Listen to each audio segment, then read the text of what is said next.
Hey guys, and we are the Chevy Brothers. And today, go ahead, tell them, Cody, what we're going to do. Alright, today, guys, we got a 4,000 starting watts, 4,000 running watts, and 4,000 peak watt, 3,500 rated continuous running watts. Champion generator. And, Show them the engine. here's the engine of it. About what, 2 or 3 year old? Yeah, about 3 years old. Hasn't ran in about 2 or 3 months. 2 or 3 months. Because we don't need to put some gas in it. We ain't got no fuel money. We got fuel money. Yeah, we got fuel money. I don't know why I said that. It's just that we're waiting kind of when the power goes out just in case, or when it's wintertime. Or whenever we find something to generate with it. Right. But in this video, we're actually going to show you how to change a spark plug in a generator. Generator. So let's get to it, guys. You can see this thing right here. This little... This thing, that's your big spark hand. plug boot. Yeah, that is your spark plug boot. And right here is your spark plug wire. Yep. That runs in through the shroud right here.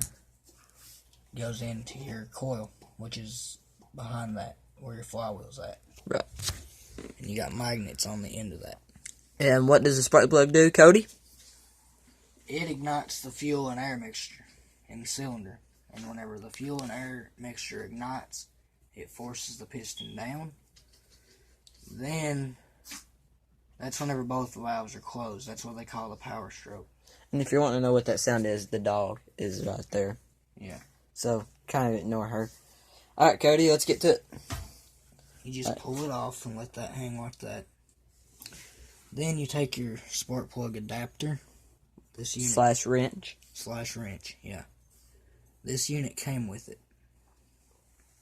You think you need something to turn unscrew it off with? No. You just put it on there like that. It's not going to fit really tightly. Not move your hand. It's just good enough to where it'll get a hold of the plug. Not move your hand so I can show them. Alright, see? You can see down there, there's the plug. Like that right there. It's got 2 little holes on each side, so if it's really tight, you can take a small screwdriver, put it in there, and give yourself some leverage and break it loose. But this one is not very tight. You just twist it. Yeah, it does sound a little squeaky because we haven't took the plug out of it in such a long time. It really doesn't even need a spark plug. I'm just doing this for video's sake. Alright. Now, do you want me to pull this? And you can see how big the spark plug is. And how can you tell it's fouled? It'll be black. Yeah, black. And So it'll have... If it's really old and the rings are bad, the oil will get past the rings and it'll burn it. And what kind of spark plug do you need? Whatever that says. Look at it and read it out. Well, we get close, but NHSPLD F6 RTC 141. So that's what you need. And this generator. And we got actually 2 other generators, which the green, the Coleman generator. There is a Coleman and a Power Horse, and the Champion. But the Coleman right now is tore down right now, and in shop. Yeah. Give her a pull.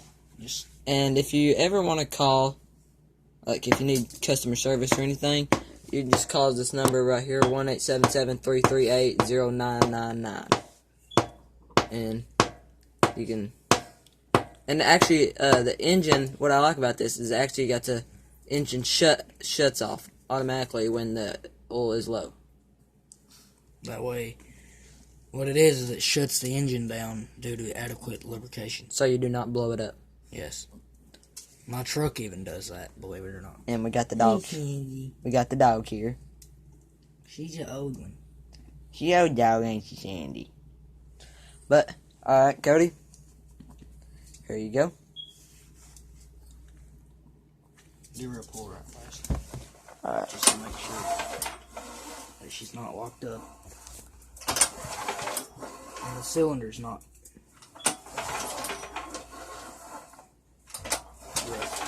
And actually, under that spark plug is actually a piston. Yeah, there's a piston underneath where the spark plug is, but your valves are right here. You can probably actually see it down there. Chat, Cindy. Chat, girl. Here, I'll hold the phone and turn it over real slow.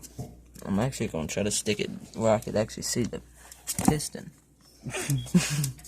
See, yeah, here. I wonder if you can actually see it. Bounce it down. See that thing? See that thing that just popped up right there? That is the piston. That pops up and down right there. And then, this is your valve cover. Usually on this cover, it will say overhead valve, but this one says CPE for Champion Power Equipment. Probably that's what that stands for. Yeah, it has to. Because right here it says Champion. On the shroud right here it says Champion. It says Champion 196cc. And you are correct. The weird thing is it doesn't give you a horsepower rating. It just gives you the cubic inches of the engine. Which when you do the math, it actually turns out to be a 6.5.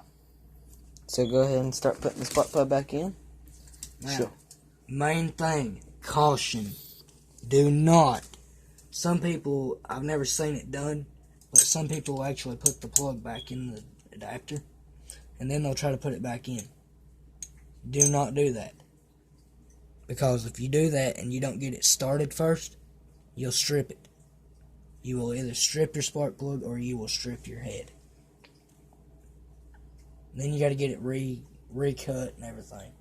You got to get it recut, rethreaded, and all that. It's just a big old bunch of bull crap. So, if you want to avoid having to get a new cylinder head and stuff like that, then the best thing to do is just thread it in first. Just thread it in first. And yeah, it can be an ass sometimes. If you don't do it just right, it can be a pain in the hind end. Now see, I'm not getting it in there good. That's like I said, it can be a pain in the butt. A pain in the butt sometimes. And this generator actually has a lot of good features to it. Yes. Like it actually tells you right here, see, right here the different kind of, see the models 46586, blah blah blah, 68. See, that's the frequency. The phase is a single, yeah. The power factor is a 1.0. The AC volts is a 120 out of 240, which that means here I'll kind of show you what the 120 out of 240 is you see this right here? What did it say, 120 out of 240? Yeah. You see that number right there? It says here, I kind of 120 out of 240. That's what that is. That's the different kind of watts. See, 240 right there, and then 120 over there. And you can actually hook up an RV to this, which is pretty cool. Because it's got a 30-amp twist lock. And you can tell it's been in here for a while because there's cobwebs. We gotta give this thing a good bath whenever we get ready to use it. If we don't, it'll burn Right. the crap off. And the AC watts is 3,500, as you can see right there. So, but if you use the full 3,500, then the 4,000 kicks up. but if you want a good running generator, get a Champion. Yeah. Did you already throw it in? Yep. You already put the thing on there too? Mm-hmm. So that's pretty good. It's already tight and ready to go. Then once you get your spark plug changed, you just take it, put it back on. You're good to go. Now, slide her back over here. But before you put like another spark plug off anything, make sure it fits. Don't try to jam it Just in there. match your numbers up. Don't try to jam it in there. Because if it's too long, it's going to hit that piston. It's just going to shoot it right out of there. Yeah, and it's going to damage your piston. And another thing, always change your oil. Oh, Don't matter if it has a low engine shutoff. Always make sure your oil is changed. Yes, because what happens over time is the oil actually breaks down. And it gets And real what watery. yes, exactly. It breaks down over time. gets real watery, and it won't lubricate the engine. Basically, just water going straight through it. Yeah. But And see, it could this- mess your engine up. Oh, it'll blow them up. I mean, it ruins it. They say that bad oil is worse than no oil because whenever it goes bad, it gets watered down. It just loses its viscosity, and what that means is it loses its stickiness, tackiness. Like it won't stick. You know, like it don't stick to the parts. Like, here is the oil right here. Here's the oil cap.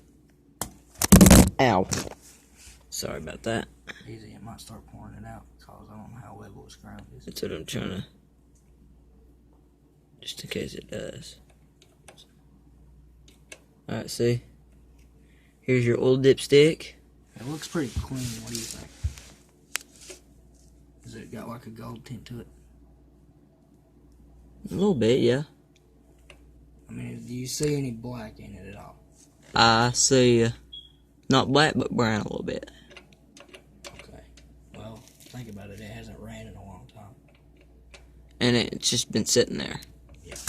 And always make sure that your gas is up to date. Which ours is not. We haven't had any gas in it in a long time. Right. But we did run the carburetor completely dry. And that's what you need to do always. Because you do not want to leave gas in the carburetor. Because it'll clog up your bowl, it'll clog up your needle jets. It could clog up your fuel lines. Yeah. Notice our fuel valve over here is off. Our fuel And it is off. actually has a fuel gauge. And stays off. See, that's off. And then if you turn that down like that, down that way. I don't know if there's any gas in that tank at all or not. And here is the oil filter and the choke and stuff like that. It doesn't have an oil filter. Not oil filter. Air. Air filter. That's the air filter. This one box. says OHV too, right here on the air filter. So that lets you know that it's an overhead valve engine. Yep. So guys, thank you for watching this video. I hope you guys liked it very much. And there actually one Hold more on. feature to this. Hold on. I gotta say something else about this. Yep. You want to make sure, Your cap is tight. not really what you say tight. You just want to make sure it is not cross-threaded.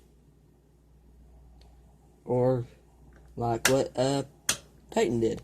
Left the cap off of it. Yeah. His cousin Peyton had a four-wheeler and left the oil cap on it, and oil just shot everywhere.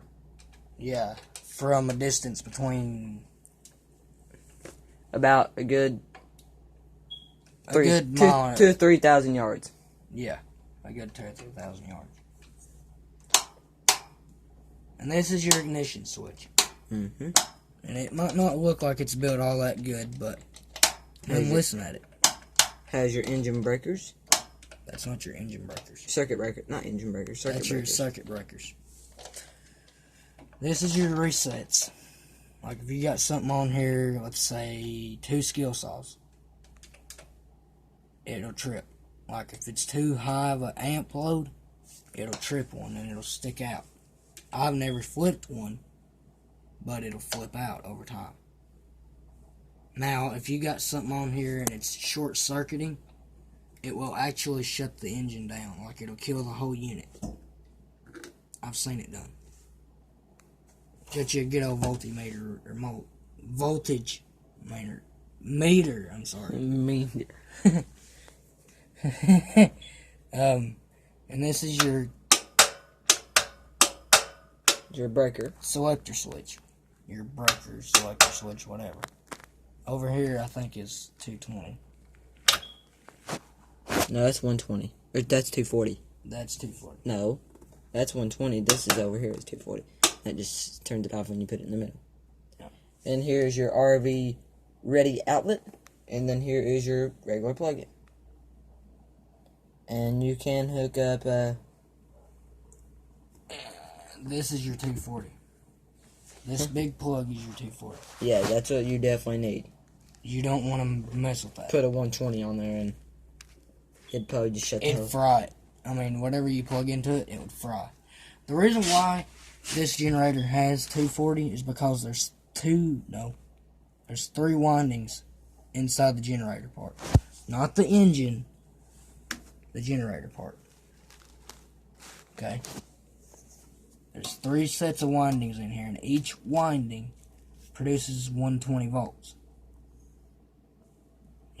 120 volts. Right.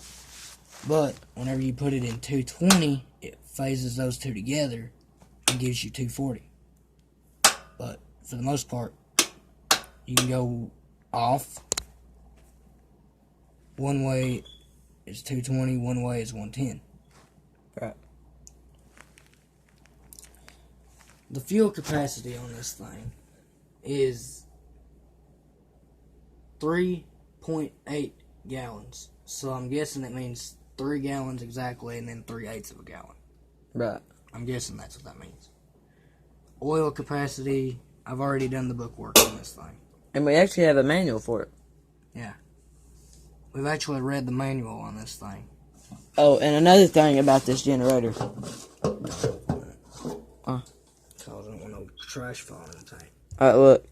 See, it actually has a screen to keep dirt from going in it.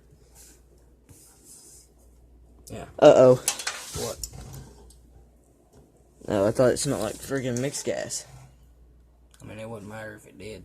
Probably just smoke. No, it actually... Sorry. And it actually has one of these things. Lock cap. Yep.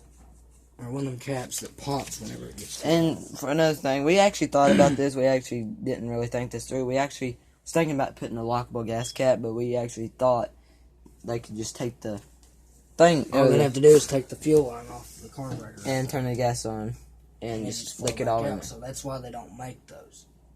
Now, it's got the hookups for a wheel kit here. It's got these studs on each To end roll it. to roll it around if you want to put some wheels on it. And it's got a piece over there on the other end To put the handle on. to put the handle on it. Now, the Power Horse actually does have wheels. Yeah. See, the Power Horse is actually right there, and it has a handle, and the wheels are back there. And there is the green one, the Coleman, that is broke down. So, guys, actually, this was actually a good video. Hope you guys like it. Please like, subscribe, and comment, and turn on post notifications down below. And Cody, let's do our thing. Chevrolet, the best never rests. Ford, at least they circled the goddamn problem. Guys, we will see you guys later. Bye-bye.